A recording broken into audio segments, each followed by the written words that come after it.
Good afternoon, everyone. Welcome. My name is Marilyn Shannon, and this is for sure the Breaking Free Show today. We live our name, and I'm happy you're all here to join us today. We have a really exciting show. And before I welcome my guests, and before I even say hello to Amnon, I want to take just a moment to say that today's show is dedicated to my friend and colleague, Dr. Tatiana Irvin, who passed away last week. She had a show on our channel as well, and she will live on for sure in our light, in our in how we feel about each other, and a lot of us will be thinking about her. So I just want to put it out there to everybody who's watched the show before, and those of you that know her. I know you love her, and she's in our heart. So with that, let me say hi to Amnon. You're busy today, aren't you? Hello. How are you? I'm fine. How are you? I'm doing all right. I like to see you smiling. Well, you know what? It's interesting that you can actually go through some really terrible things and still smile at the same time. I think she would want us to smile. I'm sure she would, and it's a lesson for all of us. Life is short. Yep. And I'd like to think we want to live it to its fullest and take as many advantages and opportunities as we can and learn from each other and embrace each other and give each other an opportunity to be at our best, and that we support each other at that best. So with that, what a show we have in store.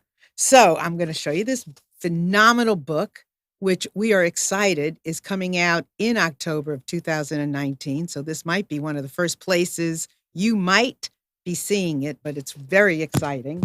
It is the story, and I hope I pronounce your name correctly, and if I don't, please tell me.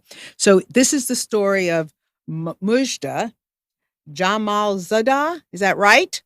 Yeah. Perfect. And it's written by Roberta Staley, and this is the voice of rebellion. And it's very interesting because Mozhdah is a refugee pop singer. She is a champion of women's rights and the former talk show hostess in Afghanistan she's like the Oprah of Afghanistan. She has sang in front of President Obama, and she's just has so much to share. And then Roberta, you're very interesting.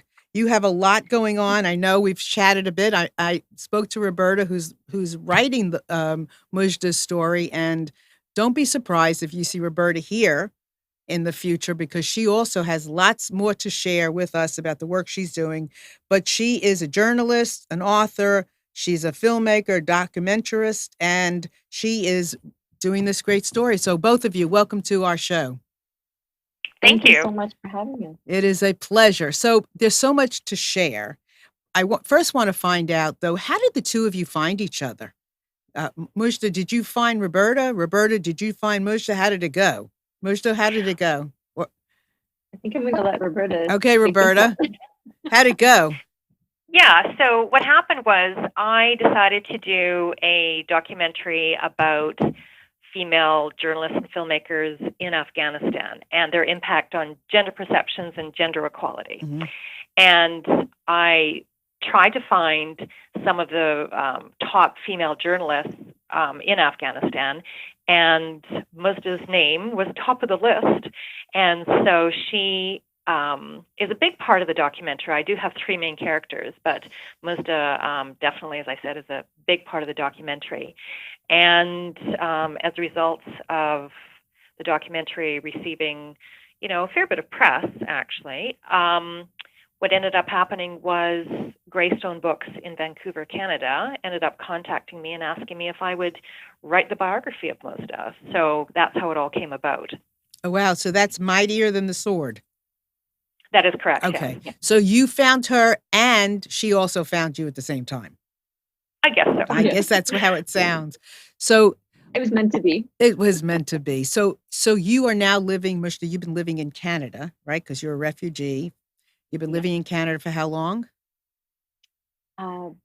Since I was about maybe 7, 8. I always get that a little bit mixed up because I don't quite remember, but I was definitely around that age when we ended up in Canada and Toronto, or the Oshawa area. And then we moved to Vancouver a couple of years later, and I've been in Vancouver ever since, except for the time that I moved back to Kabul to do the show. Right, right. So we're going to talk about your story, but before we get into the heart of it, so you came to Canada with your family, is that correct?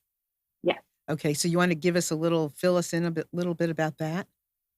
Oh my gosh, I don't even know where to begin. It was a very difficult journey, a very difficult decision for my parents. And of course, as it mentions in the book, the reason why we had to leave was because my father's life was in danger, and also as well as ours. And he made that decision to just pack up and leave because we actually didn't have any other option. And so it was a very, very dangerous escape because at that time they weren't allowing anyone to leave. And the whole thing throughout the entire journey, they had to, go through the Soviet, I guess, military checkpoints. And then afterwards, they had to deal with the Mujahideen checkpoints. And thank goodness we kind of had connections on both sides. And, with a little bit of bribing and a little bit of connection, we managed to escape into Pakistan. But at that time, I must have been 5 or 6, and I was thinking we might not make it to the next day. And at that age, being born in a war zone, you kind of grow up that way and think the whole world is just as bad because you don't know any better. And so, we took that big chance with our lives and we made it. And I'm so thankful that we did. How long did it take? I think the journey to get to Pakistan must have been about 3 to 5 days. So, Roberta, what was it about, and we will get into our story, but what was it about Mozhdah that fascinated you that you wanted to devote writing a book about her? Well, I think that she's a young woman, and what she accomplished at such a young age was just phenomenal. Like, people like Mozhdah don't come around very much, I think it's fair to say. And she was so driven. And I mean, here she, just finished this broadcasting course at the BC Institute of Technology. So an absolutely green broadcasting journalist. And she comes to Kabul, and she ends up getting a 1-hour television show right off the top. And she decides to make it a platform for her very, very keen sense of human rights and gender rights. And she decides to tackle the huge issues afflicting Afghan society, like child abuse and domestic abuse and divorce and things like that. And it was so ambitious. It was so sincere and so heartfelt. And I just thought that she was an extraordinary person and fully deserving of a book.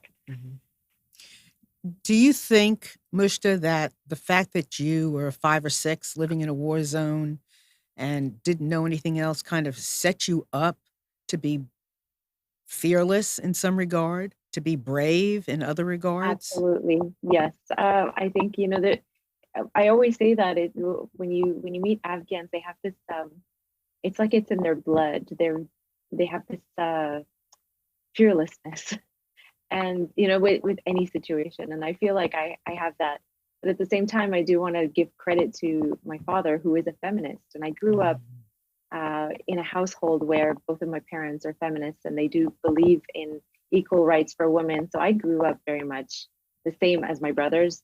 And that's rare in an Afghan household because, women or girls at a very young age are taught to be a good wife in the future, for their husband and their in-laws. And that was the complete opposite for me.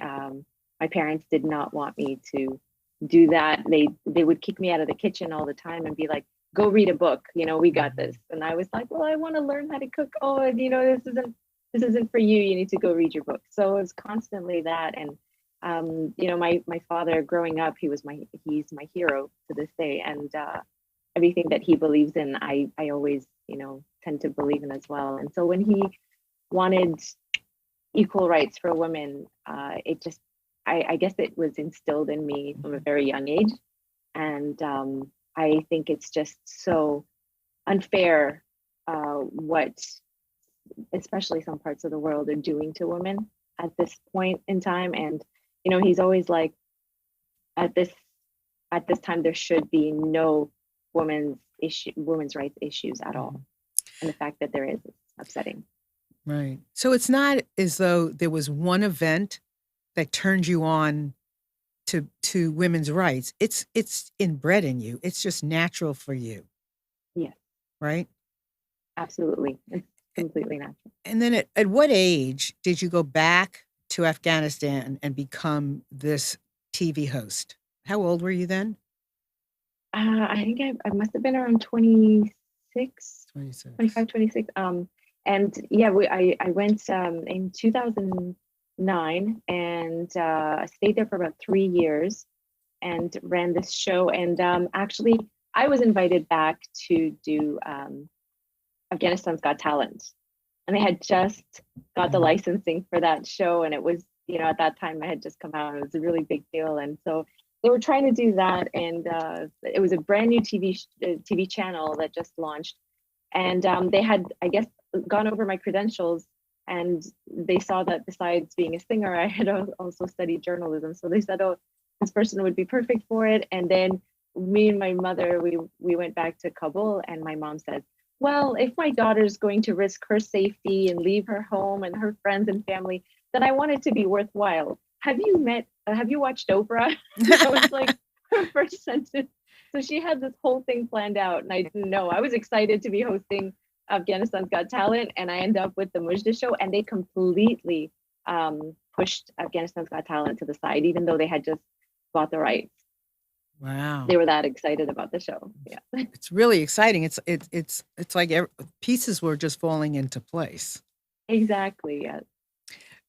So I know that the burqa on this cover is quite meaningful to you. And I want to show it again if everybody can see it.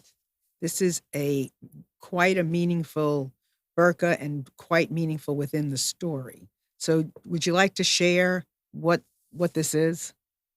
Yes, I would actually, because at that time I was very emotional when, the first time I wore it. And the reason for that is my mother wore that burqa to escape when we were actually escaping from Afghanistan. Was that the first time she wore it?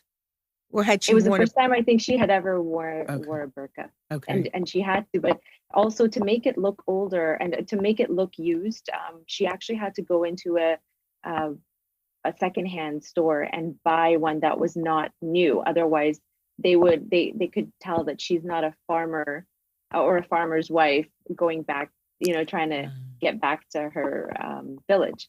So we had to pretend that we were villagers going back to our village, and so she had to use a very old one. And years and years later, when we did the movie, we were looking for a burqa. We couldn't find one anywhere, and my mom says, "Well, I kept the one that we escaped in." So that was it was very meaningful for me, just because it is the reason why I'm here. It is the reason that I am able to do what I do now and fight for women's rights. That burqa, which is a sign of oppression, So Exactly.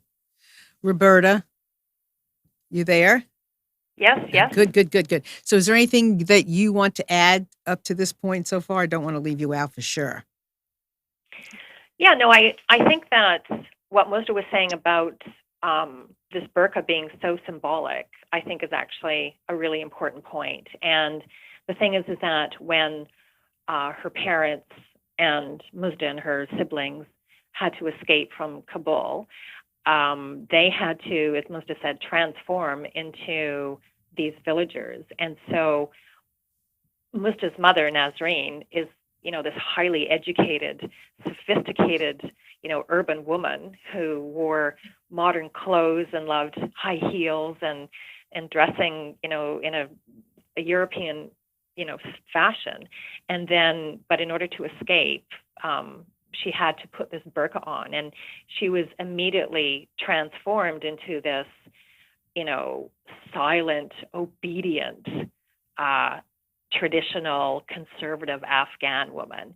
But that was enough to get the family through checkpoints, military checkpoints, and then, of course, through the Paktia Mountains into Pakistan, where the family, ended up staying for a while before being able to get into Canada. So, yeah, the burqa is really so.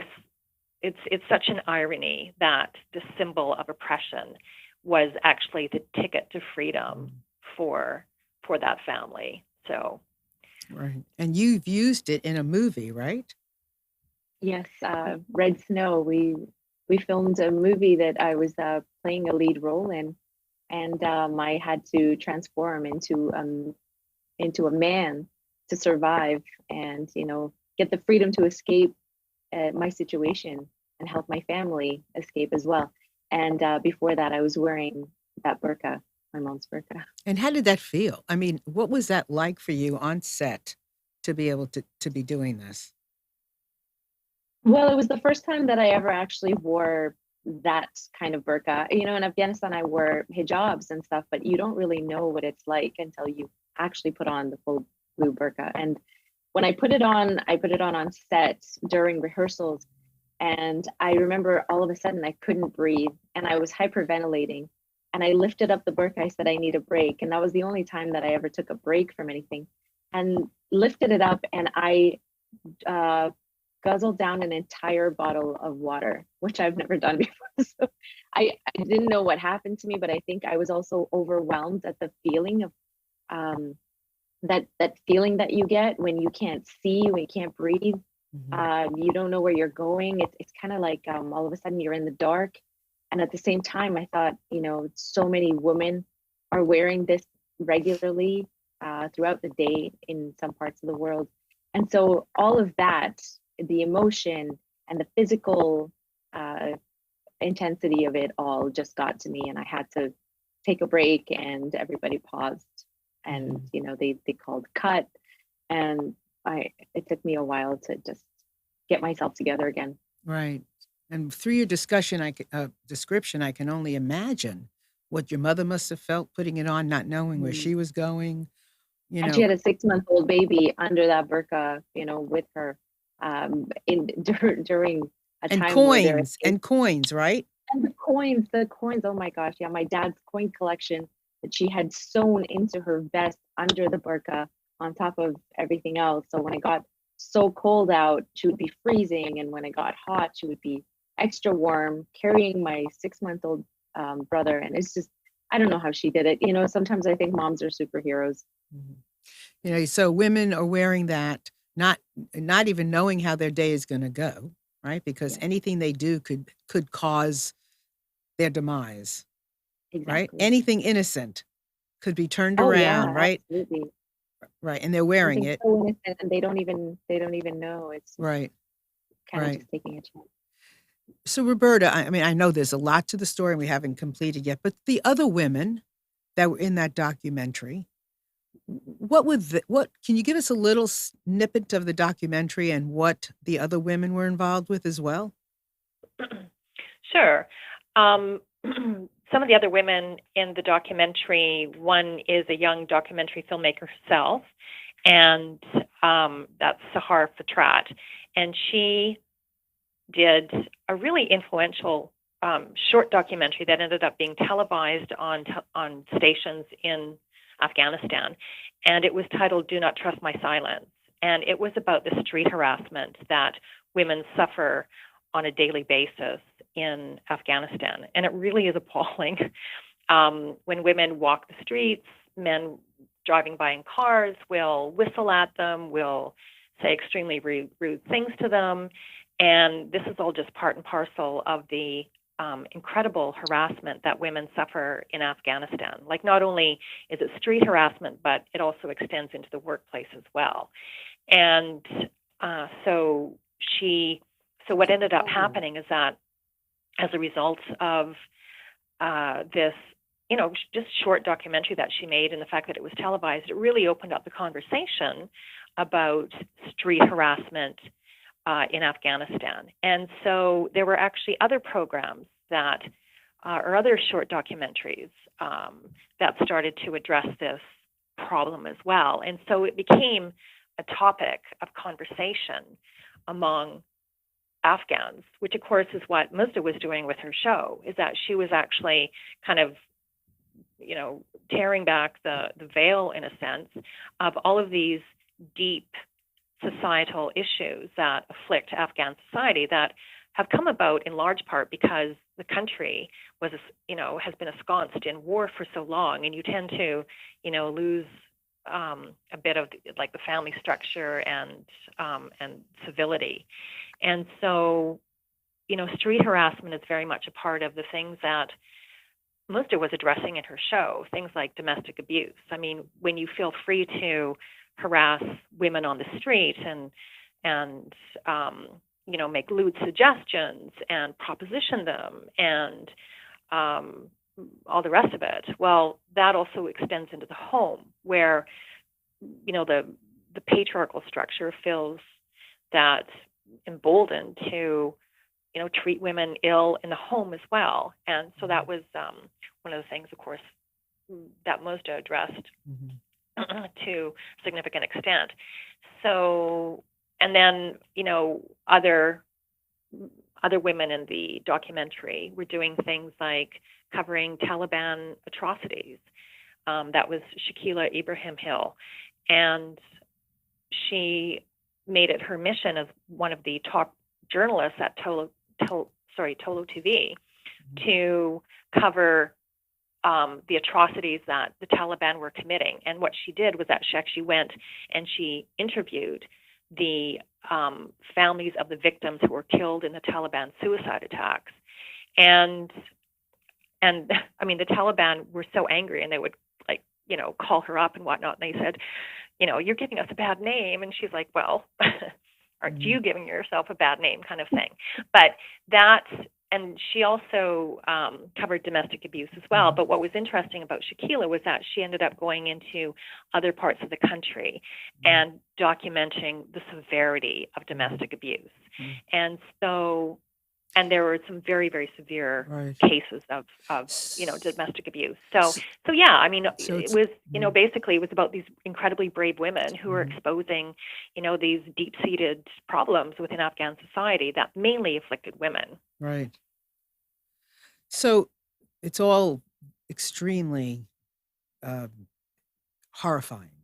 And I know that there's a story, and the book, Roberta, is excellent. I mean, I would have to say to everyone, when it does become live and it is available, you'll want to read it. And it is, I mean, it's a really good read. It's understandable. It's just, it hits the point. So I wanted to ask Mozhdah, so I know, your time as the Oprah of Afghanistan, what kind of change did you expect to have happened because of your voice? In the beginning, I didn't expect much because I was told not to expect much. They actually said that the show will probably not be successful. There were some pessimists among the TV crew, and they said, you've come from the West and you have this idea that Afghans are going to be okay with this type of show. Everything that you want to discuss are considered taboo in Afghanistan. They're not even discussed within the household, let alone on a TV station. This has never happened before. You're going to be shut down before you know it. I asked for a live audience because I wanted the audience's interaction on the show, and they said absolutely not. You are, again, you're from the West, and you've watched the Oprah show, and you've watched the audience members in these American shows. It doesn't work that way here. Audiences are absolutely not going to take part. They're not going to speak up or raise their voices and give their stories. And so we actually put together a group of actors to create skits. So I said, okay, well, if these audience members are not going to participate, or people are not going to come on the show and discuss their issues, then what we'll do is we'll discuss the issues using these actors to play out the roles of certain situations and the taboo topics that I will be discussing for each show. And can I ask you a question? Let me ask you a question first. Yeah. So who was this team, and how come they allowed you to do any of this? Exactly. I couldn't believe it myself, because the CEO of the TV station, David Reed, was an amazing, absolutely amazing guy. He was from Bellingham.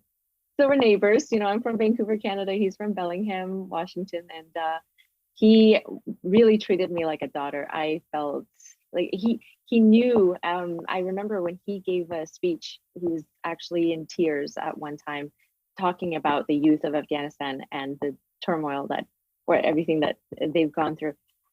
So he was very sensitive to all these things and really took it in. There were a couple of other people, production manager and the graphic designer. They were all British and they were all expats. And so they understood what the Oprah show was, and they wanted to push the boundaries. And also the owner of One TV, he was very progressive in the way he thought, and he wanted to push the boundaries as much as he possibly could. So I was in a perfect place to do this.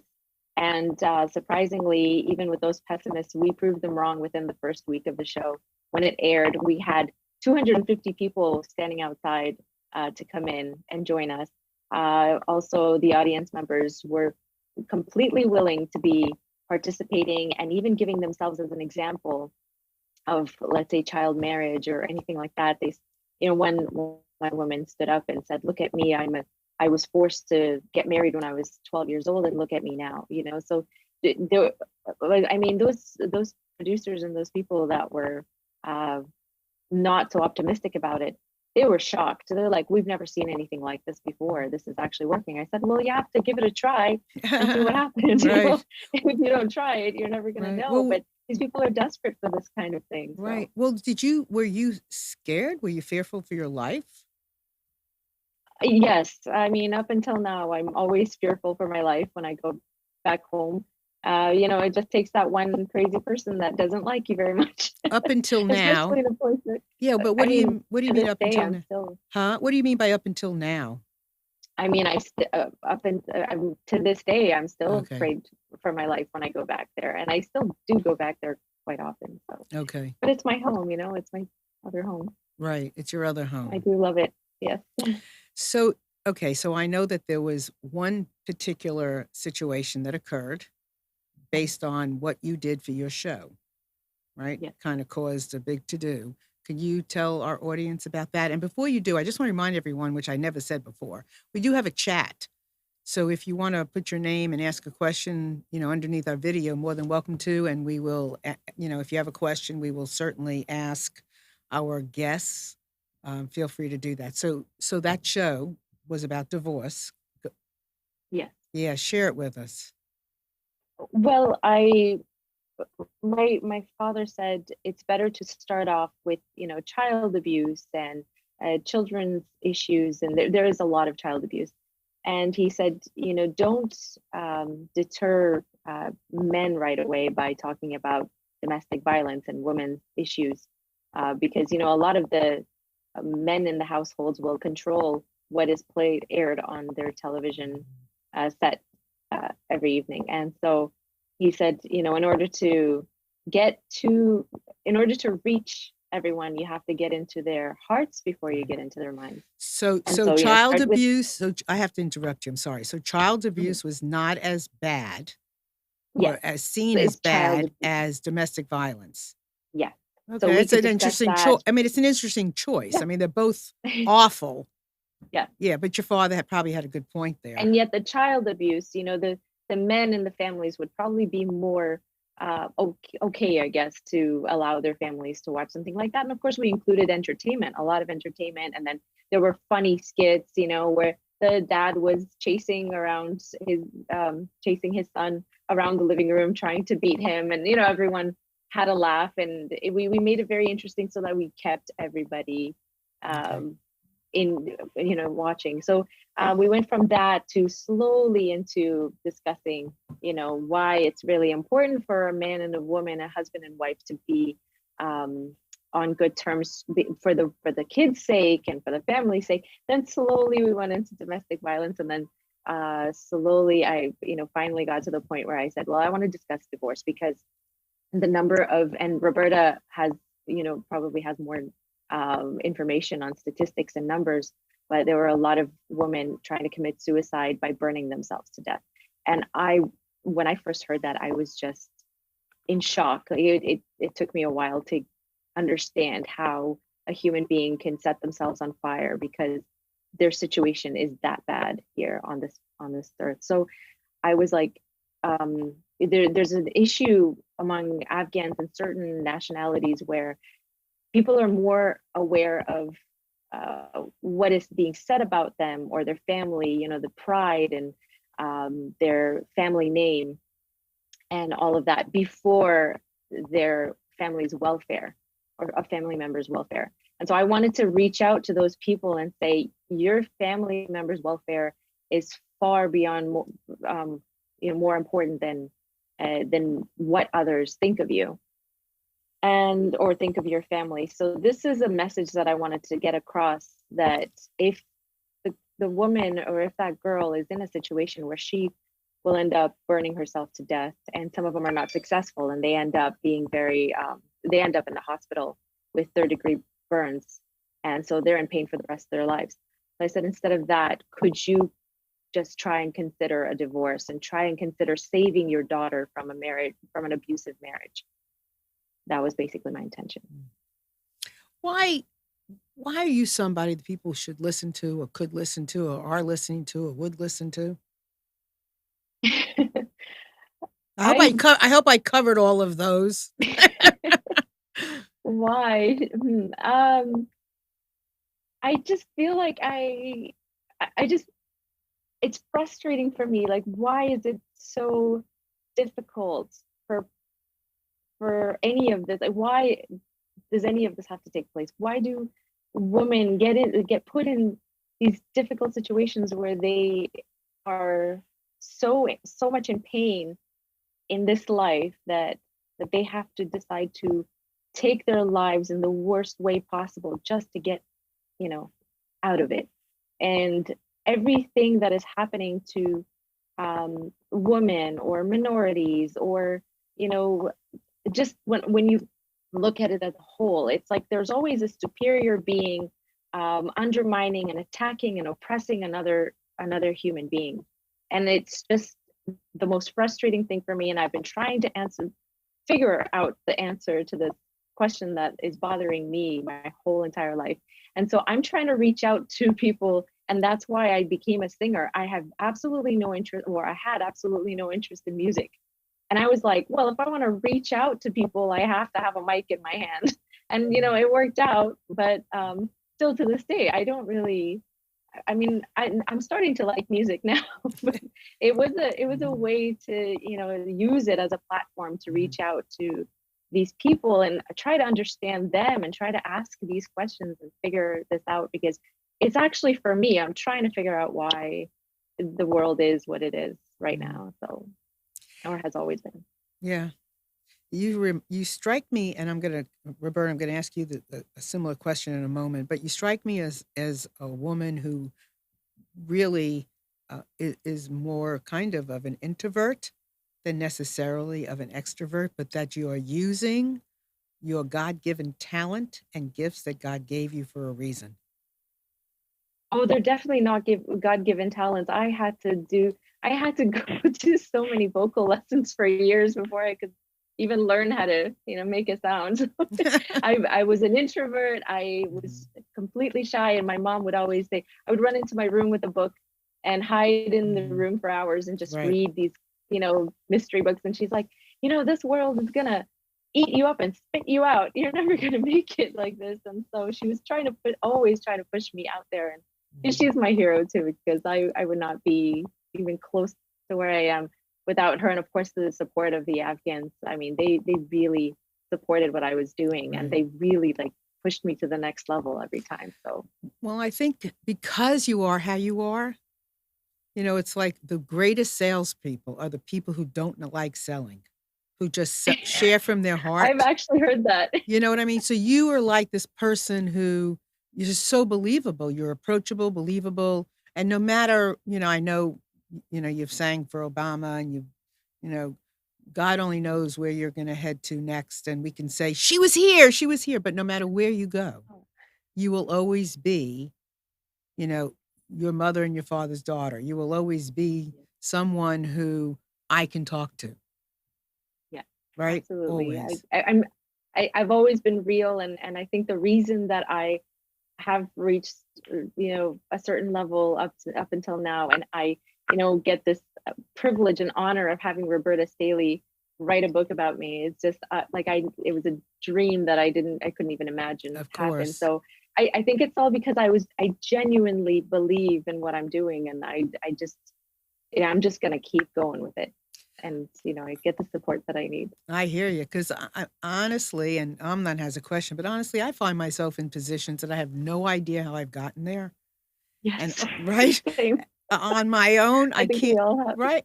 I can't even imagine the gifts that have been laid in, even just and this show. I mean, have the thing that transpired that brought me here, from who it came and how it was and all that stuff. I mean, you just take it and you're like, okay, let me. This is great. Yeah. Yeah.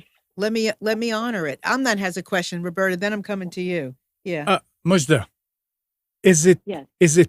that abuse of women that you're talking about, is this because of religion, or is that an excuse to do it, or is this just the way that it's being projected in the West? That's a very dangerous question. Okay, never mind. Don't answer. Don't answer. I will definitely don't answer. answer. No, it's fine. It's actually the perception of religion among the people, and I think that has to do with lack of knowledge and lack of intelligence, not intelligence, sorry, lack of education. That's what I meant. Lack of knowledge and education actually results in something like that. So when you get 40 years, so 4 decades of war in a certain region, and there are people who are forced to flee at a young age, not being able to attend school, not being able to have a normal childhood growing up, a lot of these people are going to not be aware of what the real situation is. And so they perceive certain things because they are told by an imam or a religious scholar, a religious priest. So whatever they've been told, they accept and they follow that. And I've seen that happen with even some of my family members and some of my, close friends that have accepted what someone else has told them about religion and what religion stands for. And of course, I feel like a lot of these men, for example, Taliban or extremist and fundamentalists, like they will mold religion and use religion to kind of, I meant use religion to mold certain people and to, in a way to benefit themselves always. If you look back in history, when it comes to religion, it's always been like that. It's always, man has created certain things to benefit themselves. And so there are a lot of aspects of religion at this point for those regions there that cause, women's oppression. So yes, it's all connected. All right. I think if you don't mind me interjecting, go right I think ahead. it's worthwhile pointing out that women throughout the world, it doesn't matter where they are abused and killed by men. I mean, there was a very interesting article that I read just the other day about the fact that there's an increase in domestic abuse and partner murders among well-educated, well-educated, high-achieving women. So it's not, a religious thing. It's not a regional thing. It's not a country thing. It is a thing that happens to women around the globe. Mm-hmm. Intimidation. Yeah. Mm-hmm. But I think if you look at it as a whole, like there are regions where it happens a lot more. like in regions like Afghanistan and the surrounding areas, I mean, at that time that I checked, 90% of children were being abused in some form, whether it was, mentally or physically or emotionally. And so, when you look at the numbers, there are certain regions that are lacking certain things that have more abuse going on than others. Mhm. But Roberta's right. I mean, it happens everywhere in the world with any type of Abuse is person. abuse, isn't it? So, Yeah. Roberta, what do you Mhm. want to have happen with this book? What's your dream? I hope that young women read this book, whether they're in Canada, United States, in the Middle East, in Central Asia, where Afghanistan is, and I hope that they are inspired by Mozdah's story, and I hope that they think that they realize that it doesn't matter how conservative their families are or how perhaps strict their religious upbringing is or how restrictive their community is, that they can dream and they can achieve what Mozhdah has achieved. I think that I want this book to actually give women dreams Mhm. and to give them the strength and the courage to work towards achieving those dreams, so that women start to realize that, even again, very conservative, communities, that marriage is not the be all end all, that they can actually strive to achieve things other than marriage and children, that they have the right, in a sense, the fundamental human right of working towards education and careers and things like that. I want that to happen. Mhm. And Mosa, what about you?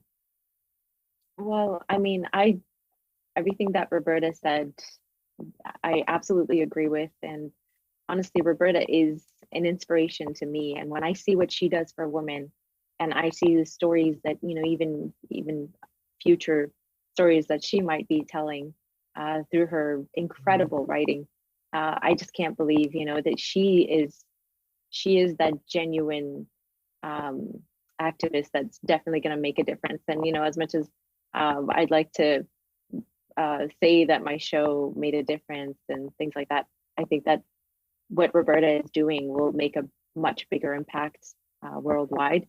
And I'm just so grateful and thankful that she wrote the story, because I think that nobody would have done it better than she did. Hmm. And, the fact that Greystone actually allowed this to happen and made this possible for me.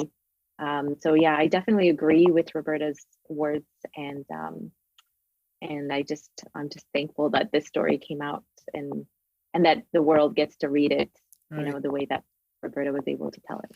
'Cause, I mean, you're speaking out for all of these women.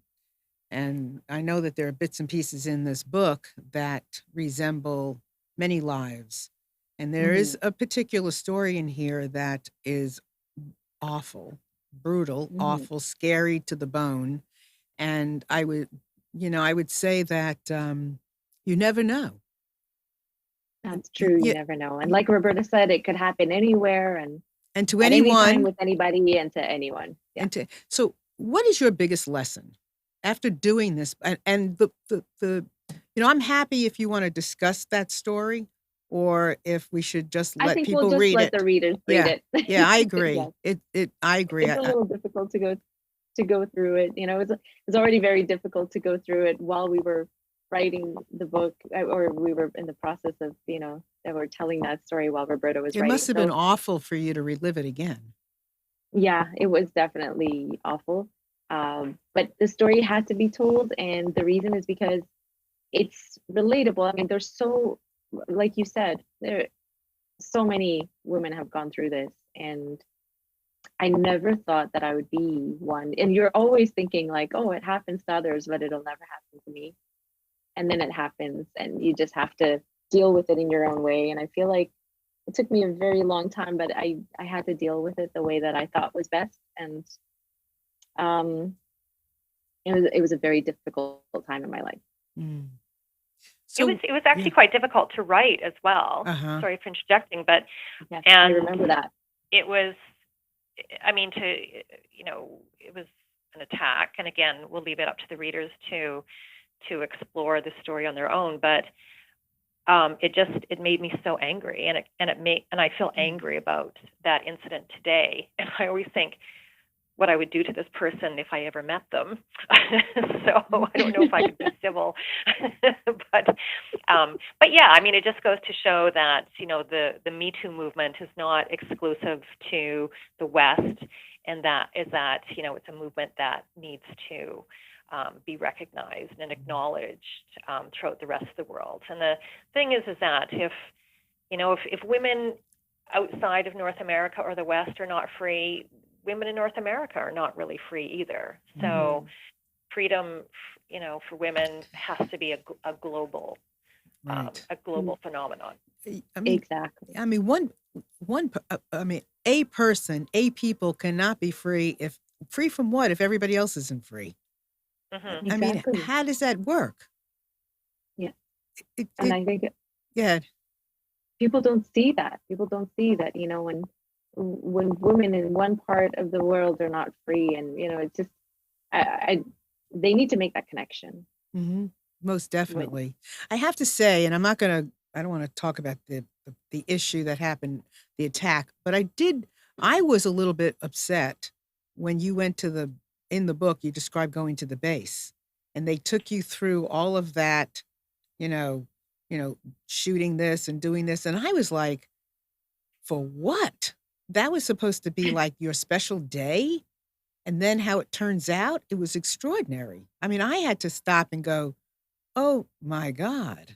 Really, actually, Marilyn, in Afghanistan, basically, when they want to do something special for you, they will take you to a shooting range and they'll let you shoot guns. And it's quite a different lifestyle than what you and I have here. And so, I'm sleeping with a gun under my pillow at night, every single night. And here I'm sleeping with my cat in my arms. So it's quite the difference.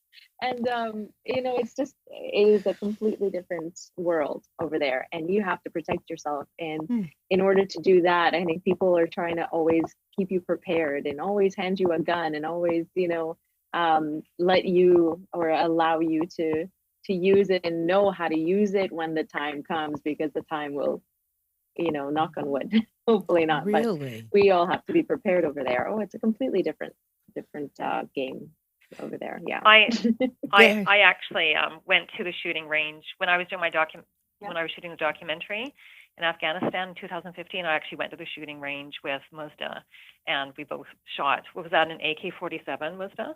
Yes, the AK-47. I don't like the AK-47. It's very heavy. It's just like when you're shooting it, you just boom. Wow. I won't go into it now, but I have something's occurred recently, and it's just, with this conversation, it's just mind-boggling. So let me ask you something, Mozhdah. What is your biggest lesson from actually sitting down and presenting your life to Roberta? And now that this book is somewhat in print and getting ready to be, global, and all the experiences you've had, what is your lesson in all of this? I believe the most important thing I learned during my entire experience up until today is that every single person will, live life and have their ups and their downs and their mediums. And the thing is that we all go through hardships, and, we all have our enjoyable moments. But in the end, we have to come out. It's the biggest challenge when you're in a dark place and you're not in a good place. And it's like, how do you come out of it? And I feel like those things happen to us to make us stronger. And at that time, I didn't understand what was happening, why it was happening, and all the difficulties that, come into a person's life. You don't understand it at that time. But now that I've gone through all that, I am so strong. I sometimes feel invincible, and I'm like, if I hadn't gone through any of that, any of those challenges and the craziness in my life, I would not be who I am today and where I am today. Right. And the strength is something that you cannot get in any other way but to go through those experiences. So that was my life lesson. So I just want to say something to all of you out there, and this may not come out perfectly because I haven't really had a whole lot of time to process it, but I'm going to tell you what's in my heart at this moment. So Mozhdah is, has this life story where she was, leaving her country, saw all kinds of terrible things at an early age, goes through all of her life and does all this amazing stuff, right? She's even singing in front of Obama, right? At a Women's Day function in 2010, if I'm correct, right? Yes, How did she come through all of that? She came through in a beautiful way because you can't speak to people, you can't speak to anyone in the world if you don't speak from a certain place where people can hear you and understand. If you speak with aggression, anger, and hate, they will not hear your message. So no matter how upsetting your life has been, no matter what tragedy, I can't say no matter what because that's generalizing too much, but you do the best you can with the life that you've given to express it the best way you can so people can hear you. Just like with your dad, when he said, don't start with this, start with that because people can hear you better. That's the same path you take in pretty much almost everything. I'm sure that there's exceptions, and sometimes there are things in life that, you know what, just screw with you and you can't help it. But the most you can, speak with as much respect as you can because everybody's got to learn. And if you don't, it ain't going to work. So it doesn't matter. Absolutely. Right? Yes, here. Roberta? Yes, absolutely. The message is bang on. I mean, you're doing a lot of work, gender work. You can't do one part of the gender if you don't do all the parts of the gender, right? That's true. So how did Obama find you? Well, that's a very interesting story. By the way, I couldn't have, what you just said right now it's basically the secret to everything, the secret to getting everything done and done right. So thank you for sending out that message to a lot of people who need to hear it that way. With Obama, that was very interesting because it was the first presidential election where I became obsessed.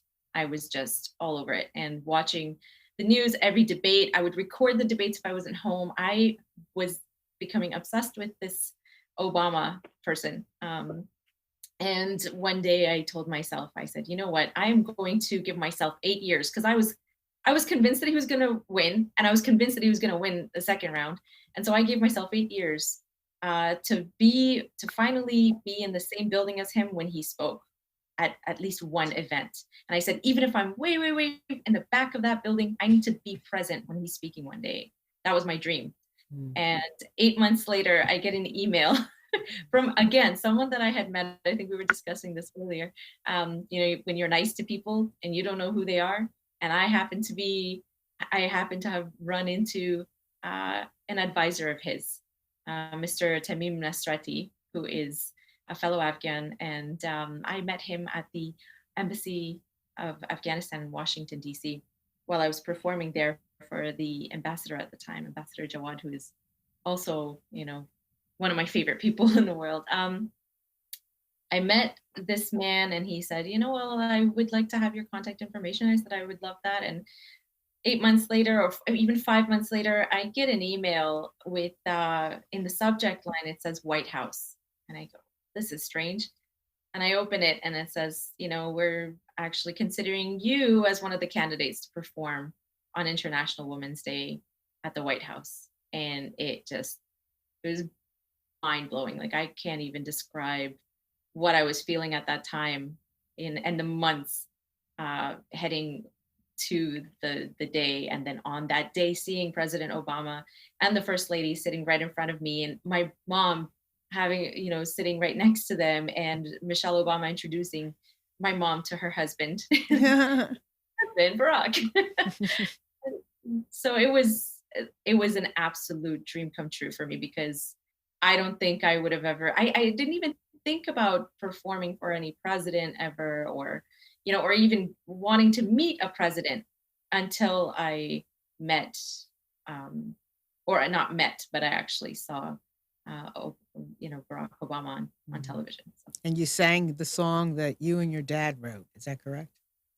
Yes, and that song just became a big hit in Afghanistan, and I loved how people perceived that, because it was about women's empowerment, and I've never sang songs that that belittle women, or kind of make people feel sorry for a woman. I always sing lyrics that are empowering, and that's again another one of my dad's really good advice, to always empower women through like really strong lyrics about them. I think it would be really cool to invite you and your parents on sometime, if you would be willing. Oh, my parents are very interesting people. You'll have.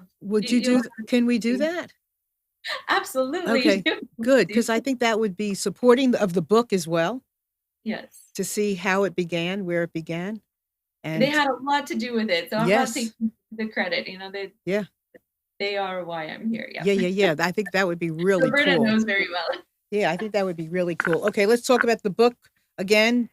Roberta, you want to share when it's coming live? And yeah, the book launch is October 27th in Vancouver, and it has been going great guns when it comes to pre-sales on Amazon, so we're really pleased about that. And Mozhdah and me will be off on a book tour starting in October as well, and Mozhdah is going to be taking Great Britain by storm.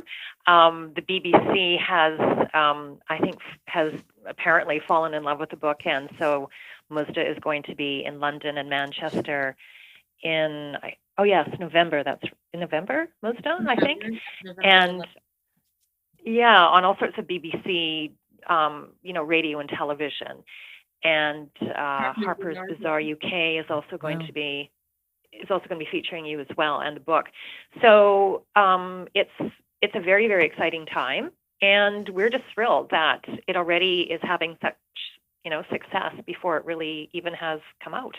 So exactly, yes, it is great. The launch that they're doing in Vancouver, it's actually by a charity organization called the Canadian Hadassah Widow. And they support women and children around the world. So I really love that, the charity organization is putting together our official book launch. Thank you Hadassah? Did you say Hadassah? Yes. Hadassah Widow, yeah. Hadassah Widow. And what does that stand for? Is it what? It's actually a Jewish that's what I thought. Hadassah. Yeah. I'm a life member. Okay. Yeah, that's great. Maybe we can have you come down here too. Ooh, yeah, that would be really cool. Let's see. Very cool. Yeah, really cool. So I'm going to hold up the book again, and it is on Amazon, and you will be seeing a lot more of these two ladies. And then my book, Amnon's got my books up here, also on Amazon. In Just One Afternoon is the series. In Just One Afternoon, Listening to the Hearts of Men, then Twins and Millennials, and I am finishing. In Just One Afternoon, Listening to the Hearts of People Impacted by Opioid Addiction. I'm still working on my last two stories, and they will be followed by In Just One Afternoon, Listening to the Hearts of Black Fathers, then Families That Have Lost a Child. I go on and on and on and on, but I am passionate about these stories and offering to share a voice, give a voice to marginal groups, people with an idea, philosophy, something that will help break us free. So to the two of you, just thank you. I'm just so honored that you came here, and when you said you would, it was very exciting. And now that you did, I'm like over the moon. Oh my gosh, you're telling me. I've been so excited to speak to you. Thank you so much for having us. It's been an absolute honor. Thank you. It's been an honor. It's been so much fun. Thank you so much. Good. Thank you both. And we will be reaching out again. Hopefully we'll have segment 2 and segment 3 and then onward. Absolutely. I'm looking forward to it. Terrific. Mwah, to the both of you. Good luck. Thank you so much. Thank you. Bye-bye.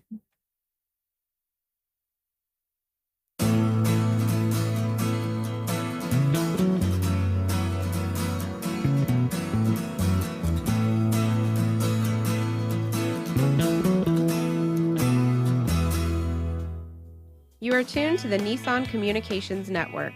If you tuned in too late, you can always watch each program in its entirety or download an MP3 audio file of it in the archives section at nissancommunications.com. Don't forget to subscribe to our YouTube channel, follow us on Twitter, and like us on Facebook. Sponsored by Telestream's Wirecast software, StreamingGear.com, Carolina Apparel, and DeltaForce.net.